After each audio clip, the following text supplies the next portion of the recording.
Magandang araw po sa inyong lahat mga katribo. Heto na po ang pagpapatuloy ng kwento natin na tungkol sa karanasan ni Kaemong. Ipagpatuloy na natin ang kwento. Sa labas pa lang ng bahay ng mga Enriquez ay natatanaw na namin sa malayo sina Buboy at Rojo na kumakaway na lumalapit sa amin. Mukhang hindi na siguro sila nakatiis na maghintay, kaya lumabas na ang mga ito upang puntahan kami. "Ba't ang tagal nyo naman? Huwag nyo sabihin na masyal pa kayo bago bumili ng sabon." Usisa pa ni Buboy na akala mo pera niya ang ginamit namin pambili. "Hoy, Punggok, huwag kang ano dyan. Ano bang pakialam mo kung matagal kami? Sa'yo ba yung pera na ginamit namin?" Nakataas na kilay na sagot pa ni Lito. Hindi agad nakaimik si Buboy. Ako naman ay hinayaan ko lang magtalo ang dalawa. Bahala silang magbangayan o kahit magsuntukan pa sila ay ayos lang. Nakakasawa na rin kasing umawat sa palaging pagtatalo ng mataba at isang mapayat. Nilapitan ko na lang si Rojo tapos dinikit ang bibig ko sa kaliwang bahagi ng ulo niya. "Ha? Seryoso ka ba? Yung talaga ang pangalan niya?" Halos hindi makapaniwala si Rojo sa aking sinabi. Tila natigilan naman ang dalawa na nagbabardagulan nang mapansin nanlalaki ang mga mata ni Rojo sa gulat. Nagtaka ang mga ito kaya lumapit na rin sila kaagad sa amin. "Oo, Ana talaga ang pangalan niya." Paglilinaw ko pa. "Oo, tama si Emong, yun talaga ang pangalan niya." Sabat naman ni Lito nang maunawaan niya agad ang ibinulong ko, kaya napatingin sa kanya si Rojo. "Pero ang sungit pa rin niya pare. Tingin ko mukhang mahihirapan ka sa isang yun. Ibang klase siya, pati magulang niya nakukuha niyang sagot-sagutin. Ako nga, hindi ko magawang sagutin kahit isang beses si nanay. Pero siya, kayang-kaya niya. Talagang wala akong masabi sa babaeng ito." Napa-hands down pa ako sa pagpapaliwanag kay Rojo, pero sa halip na madismaya, mas lalo pa siyang nagka-interes sa dalagita. Hindi ko alam kung anong nakain niya, bakit tila mas nahuhumaling pa siya sa ganoong ugali ng babae. Kung nagkataong ganun ang ugali ni Glenda, mas mabuti pang sumuko na lang. Baka bugbog sarado lang ang abutin ko pagdating ng panahon. Daig pa kasi ang gigolo o gangster kung umasta noong si Ana. Kakaiba siyang babae na siya namang nagustuhan ni Rojo. Pag-aamin niya pa, ganun daw ang mga type niyang babae. Ayaw niya sa mahinhin at metikulosa dahil alam niyang sakit lang ito sa ulo. Ang ugali talaga ni Ana ang gustong-gusto niya.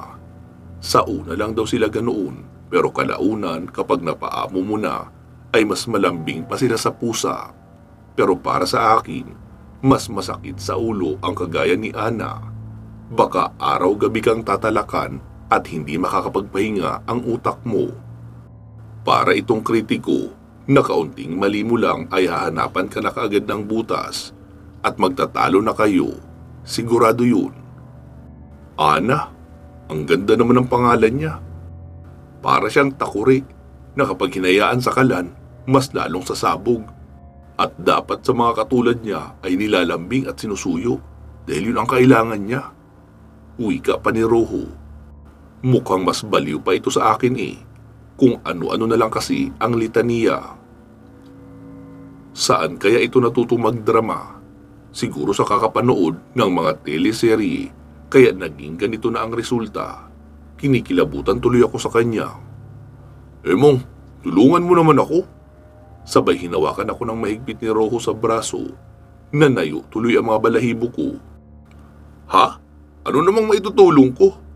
Sambit ko, pero niyuyugyug lang ako ni Rojo sa braso na parang bata na nanghihingi ng pera sa magulang. "Kailangan mo makaisip ng paraan, Emong. Sige na, gusto ko siya." "Ha, in love na nga yata ako sa kanya Parang baliw na tumatawa si Rojo. Mababalian na ako sa ginagawa niyang kakahila ng braso ko. "Lintik, Rojo, bitawan mo nga ako. Kinikilabutan ako sa iyo Wika ko pa. Pakiramdam ko kasi ay masasapak ko na ito kapag hindi pa ako binitawan. Kung makariak ay daig pa ang lagalag na nanalo ng tsamba sa swertres. Umikot lamang ang mga mata ko tapos dahan-dahan akong kumalas kay Rojo. Paano naman kita matutulungan? Kahit ako nga, hindi pinapansin ni Glenda. Tapos doon pa kaya sa Amazonang yun? Saad ko pa rito. Napansin ko na medyo nalungkot si Rojo sa sinabi ko. Tila pinanghinaan ito ng loob at nawala ng tiwala sa sarili. Nakonsensya naman ako kaya tinapi ko siya sa balikat, saka ngumiti ng abot langit. Huwag kang mag-alala, gagawa tayo ng paraan para mapalapit kayo sa isa't isa. Wika ko pa kay Rojo pero hindi ako nangangako na magagawa ko yun agad. Marami pa kasi ako iniisip at kailangan gawin kaya imposibleng mapagtuunan ko ng pansin ang bagay na gustong mangyari ni Rojo. Hindi ako sigurado kung maisisingit ko ito sa oras ko, lalo na at lumalala ang sitwasyon sa bahay nila. Akala ko ba madaming bebot dito, sabi mo Rojo? Tapos iisang bebot lang ang meron, hindi pa kayang madiskartihan. Nakapamewang nasabi pa ni Buboy. Napatingin kami sa kanya. Tumahimik ka nga dyan, Punggok. Saway ko pa rito agad. Pasensya na kayo kung nagsinungaling ako. Ang totoo, wala talagang mga chicks dito sa baryo. Karamihan sa kanila ay nasa kabilang bayan pa o malalayong baryo. Nasabi ko lang naman ang mga iyon dahil gusto kong may makasama sa bakasyon na ito. Malungkot na revelasyon pa ni Rojo. Nako, ayos lang yun sa amin. Ang totoo, hindi naman talaga chicks ang ipinunta namin rito. Kundi natutuwa kaming samahan ka. At gusto namin ito, maniwala ka. Hindi kami naparito para sa mga chicks lang. Di ba mga tol?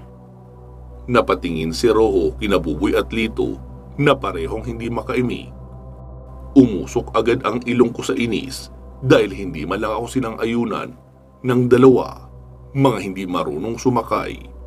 Palibhasa si Lito ay mahilig sa babae, tapos si Buboy naman ay pagkain ng habol. Pinandilatan ko sila ng mata, saka pa sumagot si Lito. Oo, tama. Wala kaming pakialam sa mga chicks na yan. Di ba, boy? Sabay siko naman ni Lito sa tiyan ni Buboy. Huwag mo nga ako sinisiko dyan. Nakakairita ka eh. Basta ako, pagkain lang ang mahalaga sa akin. Bukod doon, wala na. Chicks? Nakakain ba yan? Pweh! Sambit pa ni Buboy. Kayo talaga. Kaya hindi ako nagsising kayo ang pinili kong isama dito eh. Dahil dyan sa ugali nyo, nakakatuwa. Masayang wika pa ni Rojo at nagsimula na itong maging emosyonal sa harapan namin. Nako, tara na nga palito. Baka may tumulo pang sipon. Luha dito. Wika ko pa. Natawa na lang sa akin si Rojo. Umakyat na kami sa taas ni Lito upang kunin ang mga damit na hindi pa namin nalalabhan ng ilang araw. Pagkaakyat namin sa itaas ay naunang pumasok si Lito sa kwarto nila. Ako naman ay nakatayo lang sa pinto at papasok pa lamang. Ngunit ganun na lang ang gulat ko nang marinig kong magsisigaw si Lito sa loob ng kanilang kwarto. Kaya pinuntahan ko siya agad at binuksan ang pinto. Subalit nakalak ito. Hala, lintik, bakit ayaw bumukas? Kainis naman. Nag-aalala na ako kay Lito dahil patuloy itong nagsisigaw sa loob na halatang takot na takot. Napaakyat na rin sina Rojo at Buboy nang marinig nila ang sigaw ni Lito. Nadatnan nila ako sinusubukan pa rin buksan ang pintuan. Subalit kahit anong pihit ay ayaw pa rin itong mabuksan. Kaya tinawag ko na si Agum gamit ang isipan para sumaklolo kay Lito.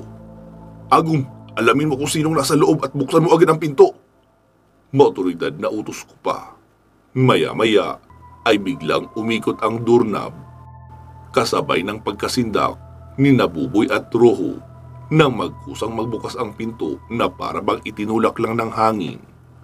Pagkapasok namin sa loob ay hinanap namin kaagad si Lito at nakita ito ni Buboy na nakasiksik sa sulok ng pintuan. Nanginginig ang katawan nito sa takot habang nakahalukip-kip ang mga braso sa mga tuhod na animoy nangangatog sa lamig. "Anong nangyari sa'yo, Lito?" Tanong agad ni Buboy.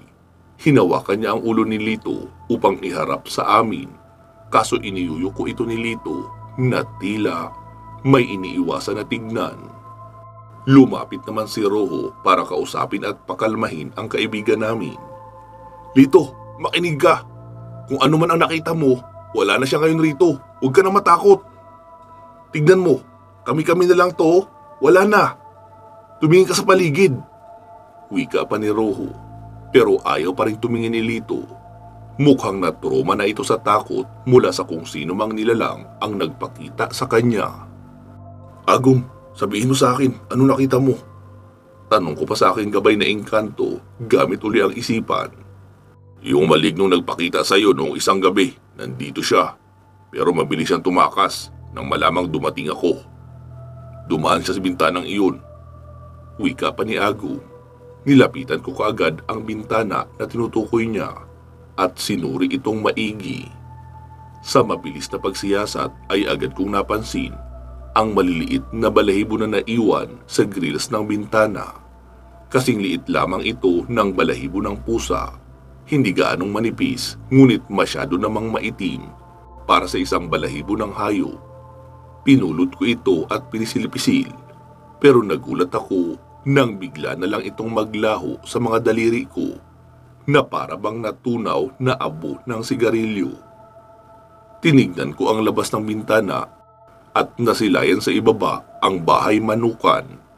Iginala ko ang paningin hanggang sa dumako sa pinto ng banyong nagbukas sarado. Mukhang kakapasok pa lang ng maligno sa banyo at tingin ko ay doon ito ngayon nagtago. Binalikan ko si Lito upang kumuha ng impormasyon sa nangyari. Sa kabutihang palad ay napakalman na rin siya ni Rojo at Buboy. Pinaupo namin siya sa gilid ng kama upang matanong pa namin ito tungkol sa nangyari. "Lito, sabihin mo sa amin, ano ang nakita mo pagkapasok mo sa loob?" Seryosong tanong ko pa rito. Yung itim.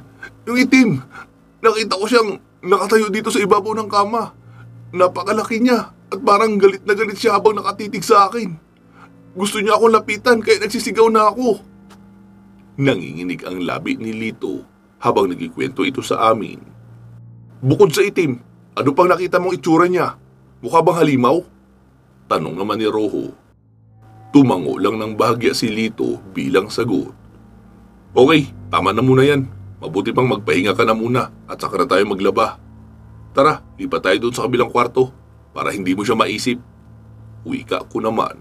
Sumang-ayon kaagad si Rojo sa naisip ko, kaya inilipat namin si Lito sa kwarto namin. Sinamahan ko si Lito papunta sa aming silid, samantala sina Buboy at Rojo naman ay tinanggal ang kutsyon at pinagtulungang buhatin para mailipat sa kabila. "Relax ka lang, Lito. Sinisiguro ko sa iyo na hindi na siya babalik dito. Babantayan tayo ni Agum. Kaya huwag ka na matakot." Pagpapakalma ko pa sa kanya at gumaan naman ang pakiramdam niya sa sinabi ko. Tumayo ako agad nang dumating sina Rojo at Buboy, dala ang malaking kutsyon. At katulad ng ginawa namin kahapon, ay inilatag namin ito sa paanan ng kama sa tabi ng pinto. Binalikan ko ang kwarto upang kunin ang mga unan at kumot na naiwan doon. Ngunit pagkapasok ko ay sinalubong ako agad ni Agum. Nagpakita siya sa akin gamit ang kanyang pisikal na anyo, kaya isinara ko kaagad ang pintuan ng kwarto. "Nakita ko siya nagtago doon sa banyo." "Bakit naman siya nagpakita kay Lito?" Tanong ko pa kay Agum. "Upang paalisin na kayo sa bahay na ito. Hindi siya titigil sa pananakot, Emong, hanggat nararamdaman niyang narito pa kayo. Kailangan mo na siyang labanan. Tapusin mo na siya, Emong, bago pa siya may masaktan." Wika pa ni Agum. "Pero papaano?" Tanong ko naman. Ang tapang na nararamdaman ko kanina ay biglang naglaho nang utusan ako ni Agum na tapusin na ang malignong iyon. "Gaya ng sinabi ko sa iyo, yun lang ang paraan para matalo mo siya. Kailangan eksaktong oras mo siya harapin, kung saan kasikatan ng araw sa tanghali. Paliwanag pa ni Agum.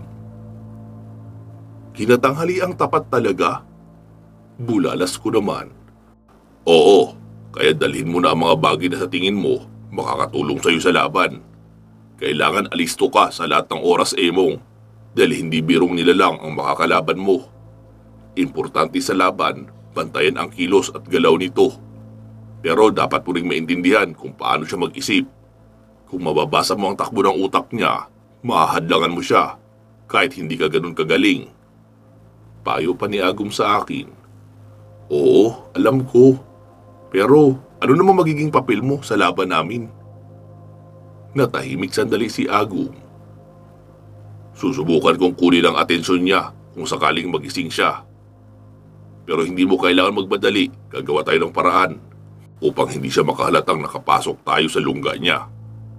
Nakita ko siya lumabas ng banyo at nagmamadaling lumipat doon sa tunay niyang tahanan. Malamang sa mga oras na ito ay kumakain siya o di kaya matutulog na. Pahayag pa sa akin ni Agum. Siguraduhin mo lang na tutulungan mo ako ha. Lagot ka talaga sa akin pag hindi ka na naman nagpakita. Natigilan ako sa pagsasalita nang sunod-sunod na katok ang narinig ko sa pintuan na sinabayan pa ng pagtawag ng pangalan ko. Sumenyas ako kay Agum at nawala na agad ito bigla. Saka ko binuksan ang pintuan. Oh, Roho, ikaw pala. Hindi ako nagpahalata na nagulat at nagpapanggap lang na kalmado. Sinong kausap mo sa loob? Pagtataka pa ni Roho. Ha? Kausap? Wala naman akong kausap dito ah. Pagsisinungaling ko pa habang lumilinga-lingay siya sa paligid. Sinundan ni Roho ang mga tingin ko. Narinig ko kasing may kausap ka. Sino ba yun? Pangungulit pa ni Roho. Mukhang naulinigan niya talaga ang pag-uusap namin ni Agum. Pero hindi ako sigurado kung narinig ba niya ang plano namin.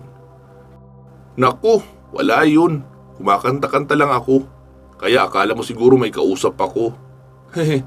Tsaka, teka nga pala, kumusta na si Lola mo? Pag-iiba ko pa ng usapan. Ayos naman siya. Sa awa ng Diyos, naging normal lang kulay ng balat niya. Hindi na siya namumuta ng sobra, kagaya kanina. Sa katunayan nga, natutulog na siya ngayon ng mahimbing. Sagot naman ni Roho. Mabuti na lang at naibaling ko kaagad sa ibang topic ang isipan ni Roho, kaya nakahinga ako ng maluwag. Hanggat maaari ay kailangan kong itago ang sikreto ko para hindi na mas lalo pang mag-alala sa akin ang aking mga kaibigan. Ayoko silang madamay. Uy, tulungan mo naman ako magdala nito. Ikaw na ang bahala sa mga unan, ako naman sa mga kumot. Sabay dinala niya na ang kumot. Sige, ako na bahala dito. Teka, maglalaba pa ba kayo ngayon ni Lito? Tanong pa ni Roho. Bukas na lang siguro, kailangan ni Lito ng kasama. Kaya hindi ko siya pwedeng iwan. Tugon ko naman kay Roho. Kaya tumango lang ito sa akin. Sabay na kaming dalawa na lumabas ng kwarto at inilak iyon ni Roho pagkalabas namin.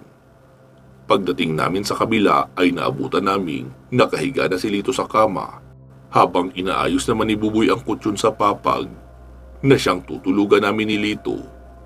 Nagpasya na lang akong tabihan si Lito sa pagtulog para hindi siya makaramdam ng takot. Oh, Lito, ayos ka na ba? Tanong ko pa kay Lito. Oo, ayos lang ako. Salamat nga pala. Sagot pa nito. Nako, wala yun. Basta wag mo lang siyang iisipin. Bihadong makakalimutan mo rin siya. Wika ko pa, sabay nag-thumbs up na ako kay Lito. Ngunit tipid lang siya nang umiti sa akin. Teka, di ba sabi niyo maglalaba kayo? Saad naman ni Buboy nang matapos nito ang pag-aayos ng kutsyon. Bukas na lang siguro. Bakit? Gusto mo bang ikaw na ang maglaba para sa amin? Sarkastikong sabi ko pa kay Buboy. Ha? Ano kayo? Sinuswerte? Ito na lang ang naging tugon ni Buboy na namimilog ang mata sa kaartihan. Sus, napakabatugan mo talaga. Maglaba ka rin minsan. Baka bigla nang sumabog yung damit mo sa katagalan na hindi nalalabhan. Sagot ko naman kay Buboy. Ha, puro talaga kayo kalokohan. Natatawa na lang si Roho sa sagutan namin ni Buboy. Paglipas ng ilang sandali ay nakaupo lang kaming apat sa ibabaw ng kama habang pinagkikwentuhan ang ilang masasaya naming alaala sa eskwelahan. Nang magpasyang bumaba si Rojo upang kumuha daw ng merienda namin. Pasado 9:00 na iyon ng umaga nang lumabas siya ng kwarto. Naiwan naman kaming tahimik sa loob habang inaalala ang kalokohang ginawa sa mga kaklase. Maya-maya pa ay biglang binasag ni Lito ang katahimikan namin nang magkwento siyang muli tungkol sa naengkwentro niyang maligno sa kabilang kwarto.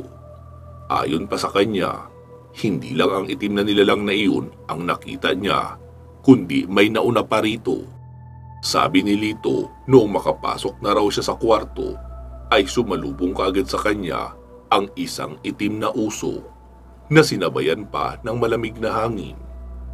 Yung hangin na sumalubong sa kanya ay tila nanunuot pa sa kanyang balat. Kasabay nito ay nanindig ang mga balahibo niya nang biglang lumitaw sa harapan niya ang isang pulang kabaong na nakalutang sa ibabaw ng kama. Sa sobrang takot daw niya ay halos mapako siya sa kinakatayuan nang magsimulang magbukas ang kabaong at dumungaw roon ang isang figura ng lalaki na kamukhang kamukha niya rin. Yung suot ni Lito ngayon ay iyon din daw ang suot noong lalaking nakahiga sa ataol. Pero hindi lang rito nagtapos ang makatindig balahibong karanasan niya, sapagkat noong makabawi siya sa pagkabigla at bubuksan na sana niya ang pinto, ay biglang kumilos ang kabaong sa kama. Pagkatapos ay hinarangan siya na makalabas sa pintuan. Hindi raw siya makagalaw sa takot at napaurong na lang sa nerbiyos nang magbago ang anyo ng lalaking kamukha niya at naging itim na nilalang na unti-unting humahaba at lumalaki ang katawan. Hanggang sa hindi niya na talaga kinaya pa ang nasasaksihan, kaya napaatras na lang siya sa sulok at nagsisigaw ng tulong. Ang huling naalala niya ay nakatayo lang ang itim na nilalang sa ibabaw ng kama habang nararamdaman niyang pumipihit ang siradura ng pinto. Dinig niya raw ang boses ko pero hindi niya magawang tumayo dahil natatakot siyang makitang muli ang itim na nilalang na iyon. Inilarawan niya itong itim na nilalang dahil purong itim lang daw ang makikita mo sa nilalang na iyon, maliban sa mga mata nito na pulang-pula na nanlilisik na nakatitig sa kanya. Napahalukip-kip na siya sa mga tuhod at kulang na lang ay himatayin dahil sa sobrang hilakbot at kaba na nararamdaman. Mas matinding takot ang naramdaman niya sa nilalang na itim na iyon kumpara sa takot na na-experience niya noong unang beses niyang makita si Agum. Akala niya nga raw ay katapusan na niya dahil naramdaman niyang parang susubukang lumapit ng nilalang.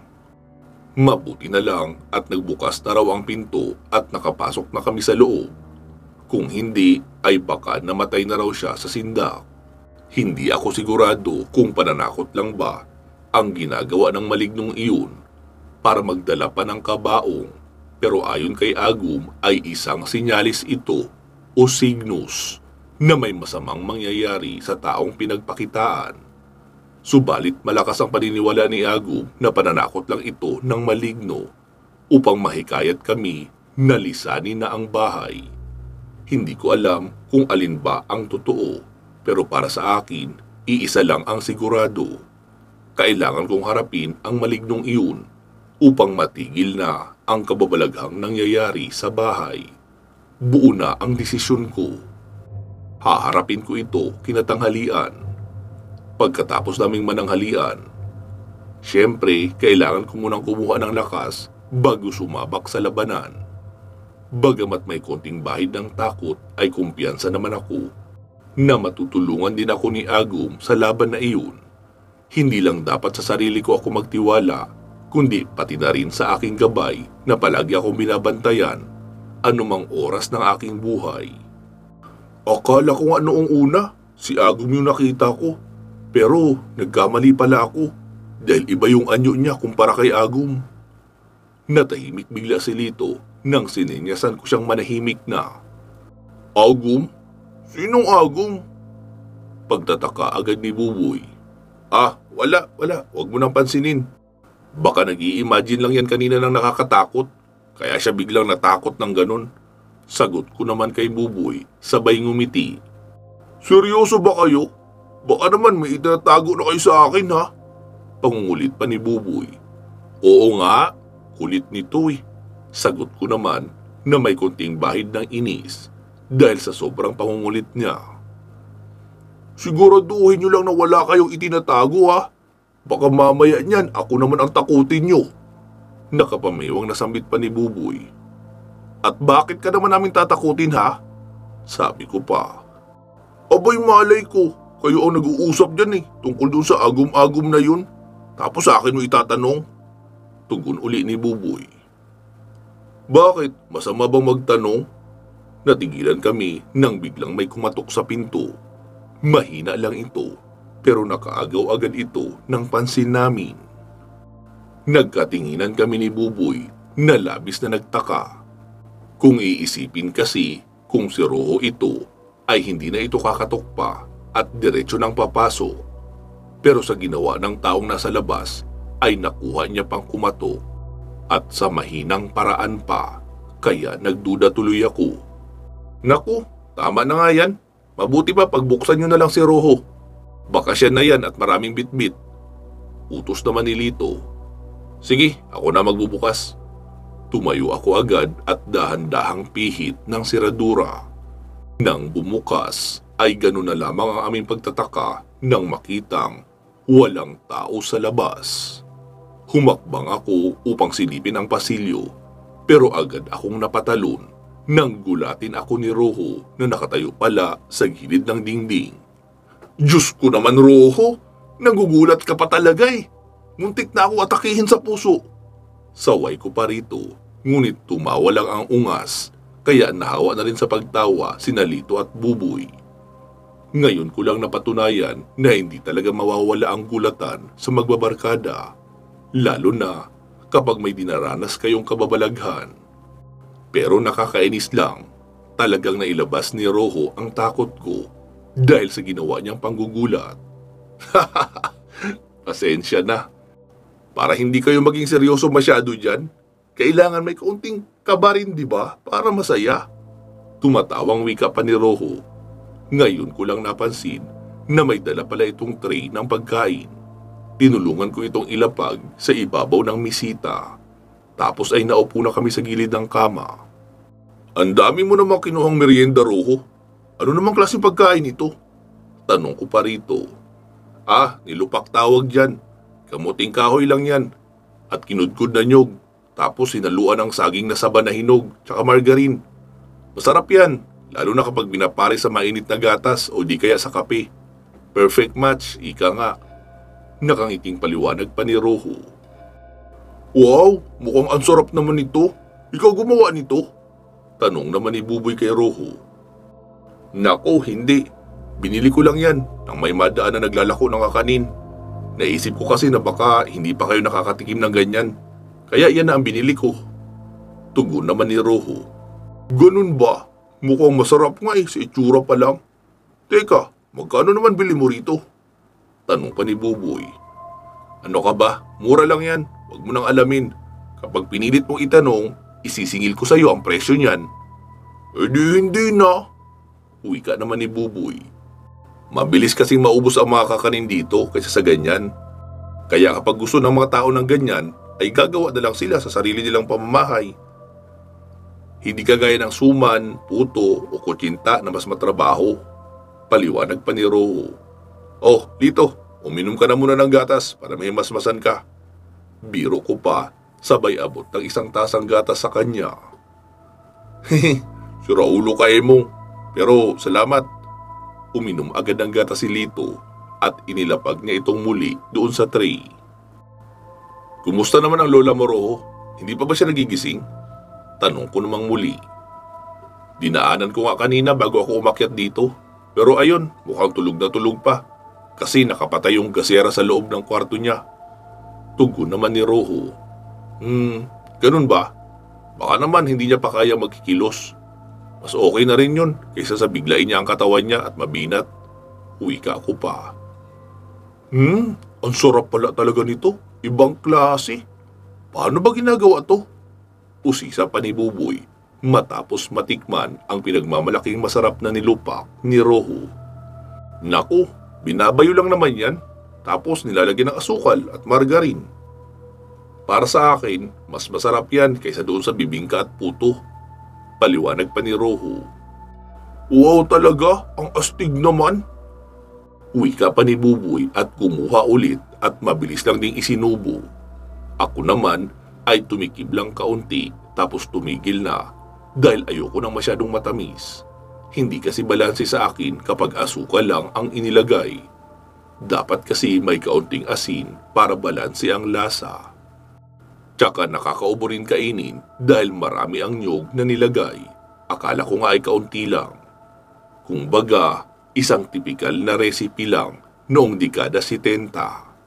Subalit sa panahon ngayon ay saging lang at margarine ay okay na. Habang nagmimerienda, napansin kong kumalma na si Lito. Ngumingiti na ito at kung minsan ay tumatawa pa. Ako naman ay natutuwa sa mabilis niyang recovery mula sa nangyari kanina. Inasahan ko kasi na matuturoba pa ito sa kanyang nakita. Pero mukhang matatag naman si Lito. Siguro dahil sa nakakita na siya ng engkanto kagaya ni Agum, kaya nakapagbawas iyon sa kanya ng impact na matakot ng sobra. Subalit iba pa rin ang takot na maihahatid sa kanya ng maligno. Lalo at desidido talaga iyon na takutin siya. Siguro kung ako rin naman ay matatakot din. Pihadong ikababaliw ko kapag ako ang pinakitaan ng kabaong. Pero kahit papaano naman ay nakatulong rin ang kaunting payo ko kay Lito. Sinubukan niyang iwaglit sa isipan ang nakita, kahit pilit itong nagsusumiksik sa kanyang utak. Kaya naman kalaunan ay nakamove on rin siya sa nakakatakot na bagay na iyon. Uy, Roho, sino pala ang magluluto mamaya? Tanong bigla ni Buboy matapos niyang maubos ang kinakaing nilupak. Siyempre tayo, tutulungan niyo ako magluto ha.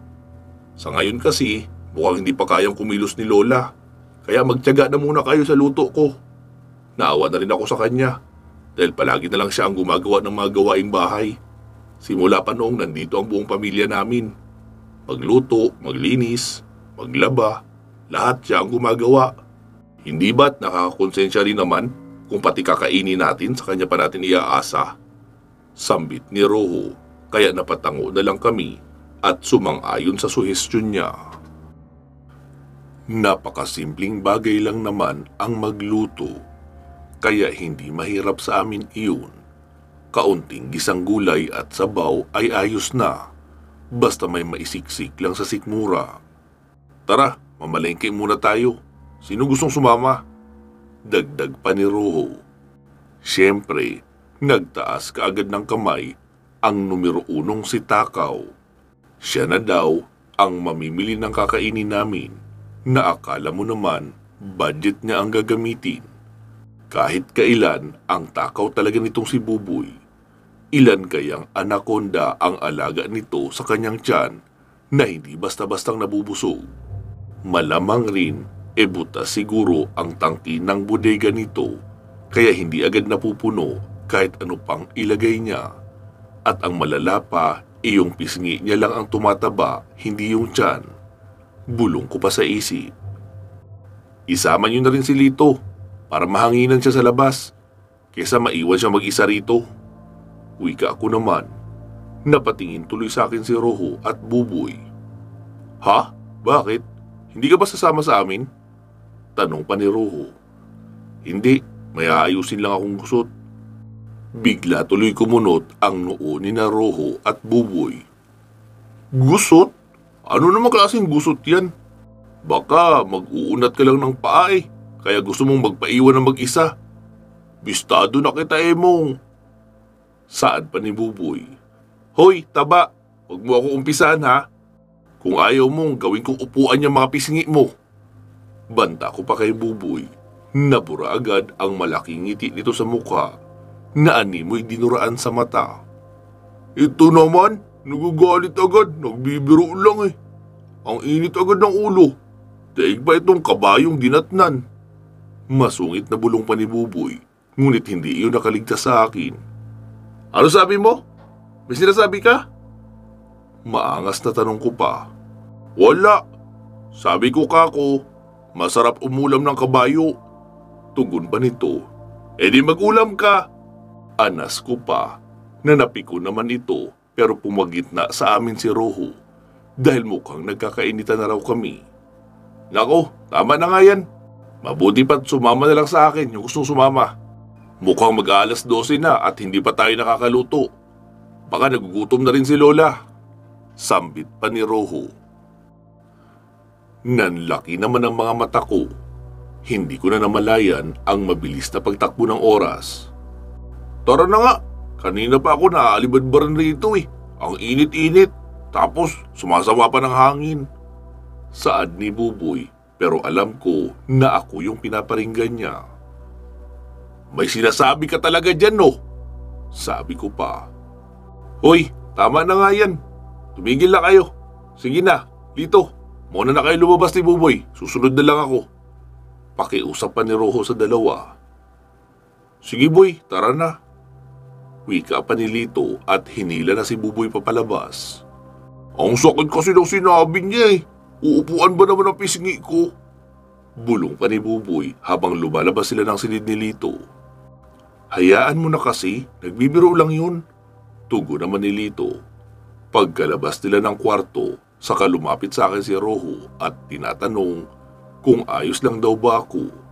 Ang init daw kasi ng ulo ko. Pero ang totoo, sinasadya kong galitin si Buboy upang sumama sila ni Lito kay Roho. Sa ganoong paraan ay ako na lang ang siyang maiiwan sa bahay, tapos magagawa ko na ang plano ko nang walang sagabal. Oo, ayos lang ako. Huwag mo na ako alalahanin pa. Samahan mo na lang sila para hindi sila maligaw. Baka kung saan-saan sila magsusuot eh.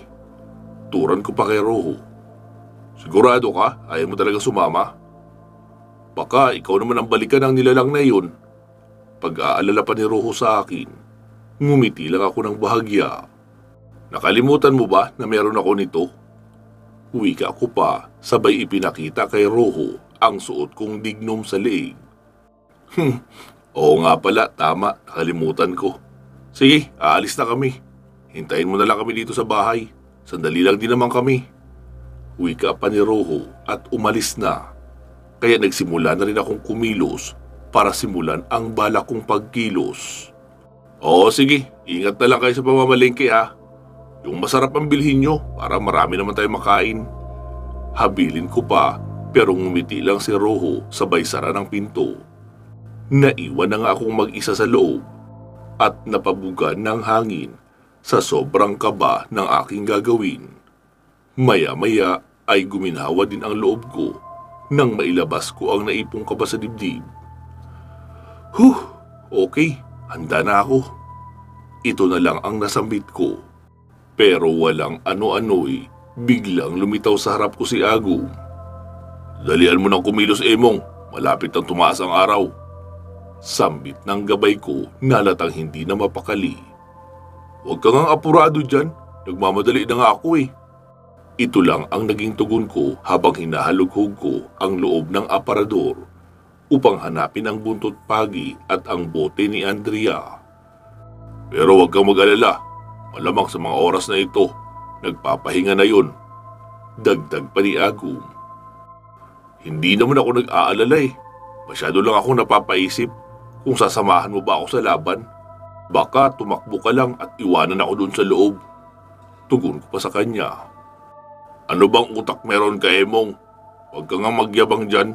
Baka iwan talaga kita sa loob eh. Makita mo. Inis na sabi pa ni Agum. Nagbibiro lang eh. Tara na nga. Sagot ko naman noong mahugot ko na ang boteng may langis na galing kay Andrea at inilagay ko na iyon sa bulsa. Naisipan ko itong dalhin dahil kakailanganin kong mawala ang amoy ko upang hindi makahalata ang maligno na may nakapasok na mortal sa lungga niya. Ayon pa kay Agum ay nagpapahinga ngayon ang maligno sa loob ng kanyang munting palasyo. Pero malay ko kung totoo bang palasyo ang sinasabi niya Baka nga isang gabundok lang ito na basura, kasi kahit kailan hindi pa naman ako nakakarating sa teritoryo ng mga nilalang na katulad nito, maliban sa lungga ni Kabal na minsan ko nang napuntahan. Habang pababa na ako ng hagdan ay nakasalubong ko pa si Lola Esther na papunta ng kusina. Mukhang iinom yata ng tubig o kukuha ng pagkain, kaya dali-dali akong bumaba sa hagdanan upang magpaalam sa kanya. Kako, susundan ko lang si Naruho sa labas, pero hindi siya sumagot sa akin matapos akong lagpasan na parang poste lang na dinaanan. Hay, bahala na nga. Bulong ko lang sa isip at hindi na inintindi ang inasal lang matanda. Pagkalabas ko ng bahay ay dumiretso agad ako sa puso tapos lumiko at nagtuloy-tuloy sa manukan hanggang sa makarating sa tapat ng palikuran. Saglit akong tumigil sa lugar at sandaling nakiramdam sa paligid. Wala akong maramdamang kakaiba, kaya nagpasya na akong tumungo sa puno kung saan nagpapahinga daw ang maligno. Mula sa banyo at sa layong 10 metro ay tumambad sa akin ang isang malaking puno ng makopa na mag-isang nakatayo sa gilid ng pilapil sa gitna ng bukirin. Mababa ka sa puno ang katandaan mula sa mga guhit-guhit na makikita sa katawan nito. Bukod rito, ang malalaking sanga nito ay halos sumayad na sa lupa dahil sa haba at tanda. Ang mga dahon naman ay nananatili lang na matingkad at mayayabong kahit ilang taon na ang nagdaan. Maliban sa itsura, naging mahiwaga rin sa akin ang isang maliit na siwang na makikita sa pinakagitnang bahagi ng katawan ng puno. Maliit lang ito at mga ilang di pa lang ang haba, pero noong utusan ako ni Agum na buksan ito, ay para itong papel na nahati sa gitna. Nagulat ako sa nangyari at sa parehong oras ay kinabahan din ako na baka biglang may humila sa akin papasok sa loob. Akala ko noong una ay simpleng siwang lang ito na ginawa ng ibang tao, pero nagkamali ako. Dahil ito pala ang siyang nagsisilbing pintuan ng maligno tuwing maglalabas-pasok siya sa kanyang teritoryo. Nagpalingaling ako sa paligid kung may tao bang nagmamasid, at nung wala akong makita ay nagpasya na nga akong pumasok. Ngunit bago pa man ako makapasok ay nag-alay muna ako ng orasyon sa aking katawan bilang proteksyon sa mga bagay na makikita ko sa loob. Pagkatapos nito ay dahan-dahan kong binuklat ang siwang at nang mahawi ko na ito ay saka ko pinasok ang kamay ko sa loob. Sa una, kakaibang lamig ang naramdaman ko. Parang ipinasok ang kamay ko sa freezer. Pero kalaunan ay bigla rin ako nakaramdam ng init nang sunod na ipasok ko ang ulo at katawan. Nilibot ko kaagad ang paningin sa buong paligid at nanlaki ang mga mata ko nang may matanaw ako sa unahan na isang malaking bahay. Hindi ko inaasahan na makakakita ako ng isang magandang bahay sa loob lang din mismo ng puno. Tama nga si Agum, mistula nga itong palasyo kung maituturing.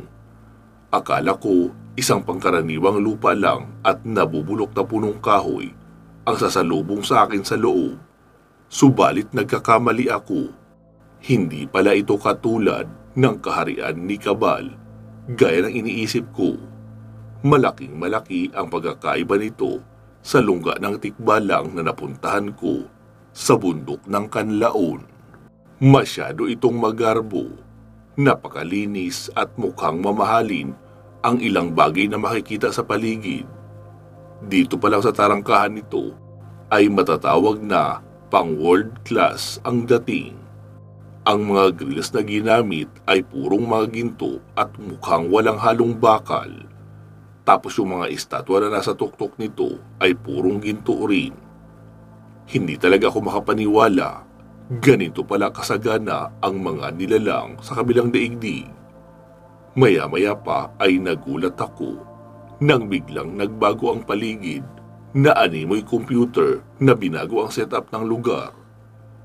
Nawala ang kintab ng ginto sa buong paligid ng tarangkahan at nagmukha itong pilak na parang natunaw lang na kandila.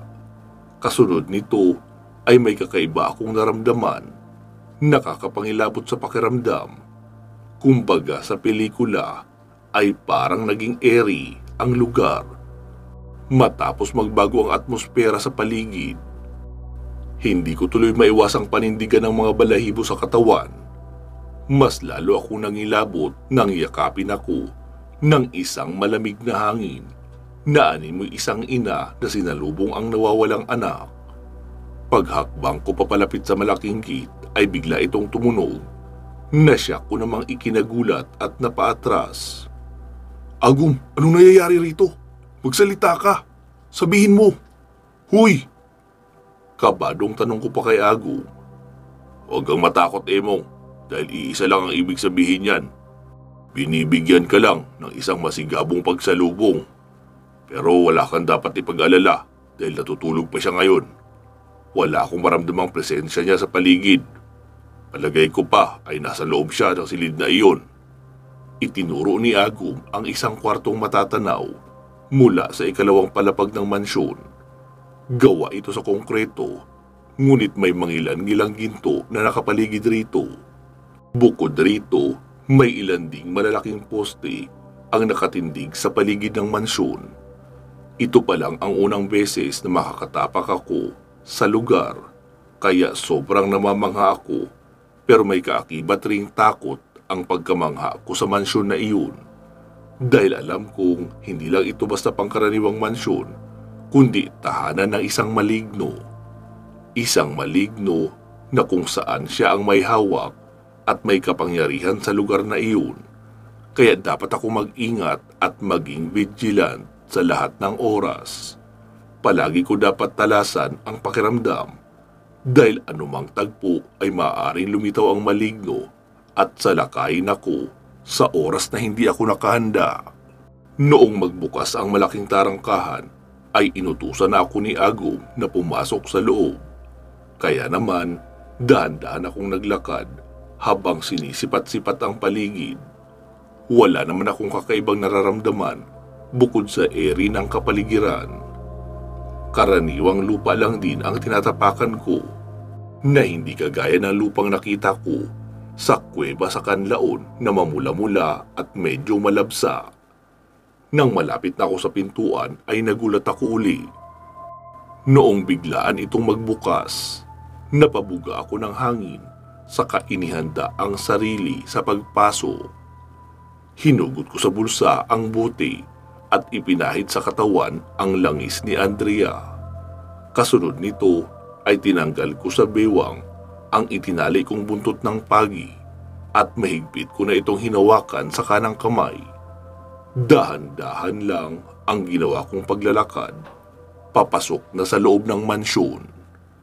Pansamantala muna natin puputulin dito itong ating kwento. Magsama-sama tayong muli sa part 29. Mag-iingat po kayo palagi at hanggang sa muli.